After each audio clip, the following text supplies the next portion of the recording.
In most viral infections, a breaking fever is a sign of recovery. In dengue, it's the exact moment a patient is most likely to crash. Dengue is an acute viral infection caused by 4 distinct serotypes of the flavivirus family, labeled DENV1 through DENV4.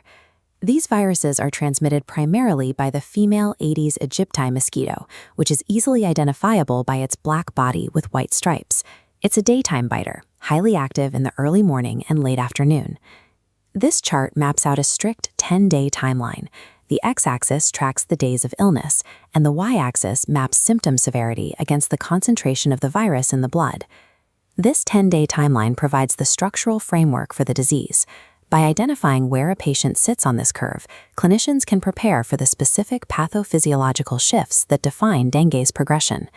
This timeline begins with the febrile phase, covering days 1 through 3. The patient's temperatures spike suddenly, often reaching 39 to 40 degrees Celsius. This initial fever brings severe headaches, intense retroorbital pain behind the eyes, and extreme muscle and joint aches, a combination so painful it earned dengue the nickname breakbone fever.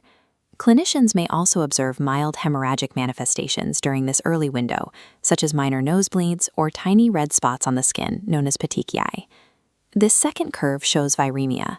Those intense early symptoms align perfectly with the virus reaching its maximum concentration in the patient's bloodstream. With peak viral load, diagnosis must hunt the pathogen itself. For days 1 through 5, use an NS1 antigen or RT-PCR test. Running IgM or IgG test now is a clinical error. The immune response hasn't mounted, risking false negatives.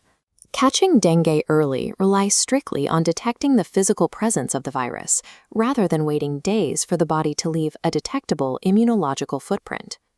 Between days 3 and 7, the patient enters the critical phase.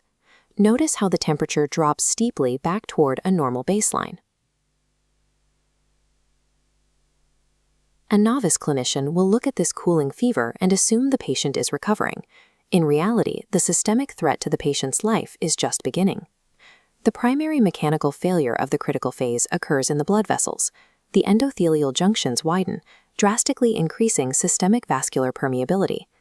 This process is called plasma leakage. Clear fluid escapes the circulatory system and begins pooling in tissue spaces, presenting clinically as pleural effusion in the lungs or ascites in the abdomen. As the liquid plasma drains away, the red blood cells left behind inside the vessels become dangerously dense. This state is known as hemoconcentration.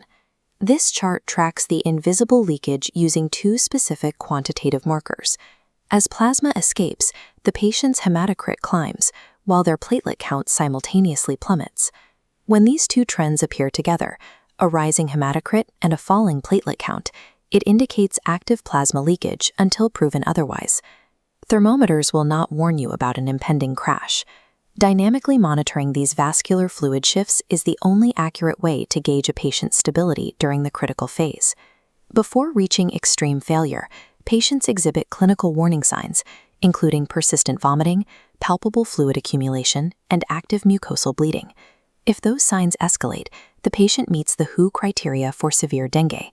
The first benchmark is severe plasma leakage that directly triggers respiratory distress or dengue shock syndrome. The second criterion involves severe organ damage.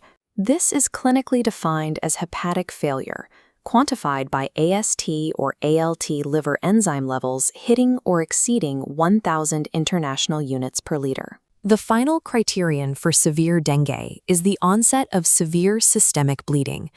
What accelerates a standard infection across these severe thresholds is often a mechanism known as antibody-dependent enhancement, or ADE. If a patient is infected a second time by a different dengue serotype, the antibodies retained from their first illness fail to neutralize the new threat. Instead, they actively bind to the new virus and help it enter target cells, radically amplifying viral replication. Severe dengue is a measurable cascade of organ and fluid failure that is hyper-accelerated by a patient's own prior immunological exposure. As we cross day 5 on the timeline, the initial viral load naturally drops off. This chart shows the necessary shift in diagnostic testing. Because the virus is clearing, clinicians must pivot to hunting the host's immune response, specifically looking for IgM antibodies using an ELISA test. If IgG antibodies are detected this early in the timeline, it indicates the patient has had a past infection, immediately flagging them for a high risk of ADE. To quickly assess capillary fragility during this window, clinicians rely on a bedside diagnostic called the tourniquet test. You inflate a blood pressure cuff to the midway point between systolic and diastolic pressure and hold it for exactly 5 minutes. A positive result requires finding 20 or more petechiae within a 2.5 square centimeter area. Diagnostic accuracy here is a moving target.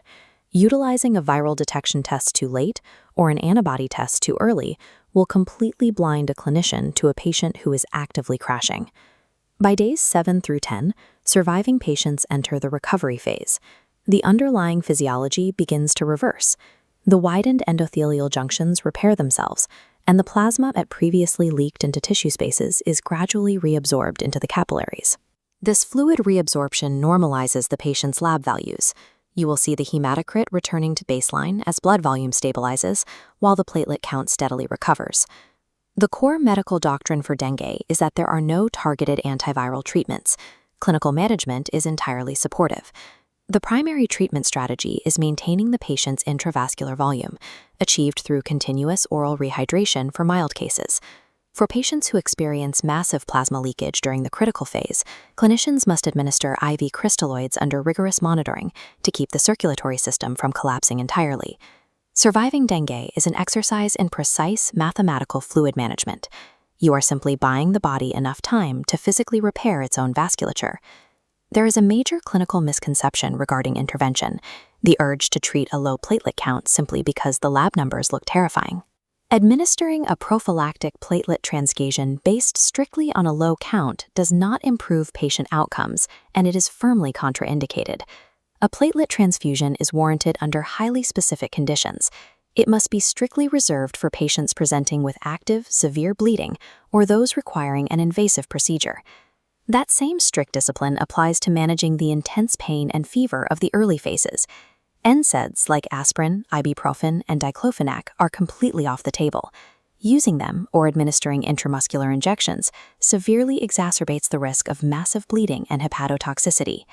Symptomatic relief must be managed exclusively with paracetamol, and even then it is strictly capped at a maximum dose of 4 grams per day to protect the liver. Effective dengue management relies on early suspicion, day-specific testing, and the constant vigilance to recognize that a patient's greatest risk of mortality begins just as their fever clears.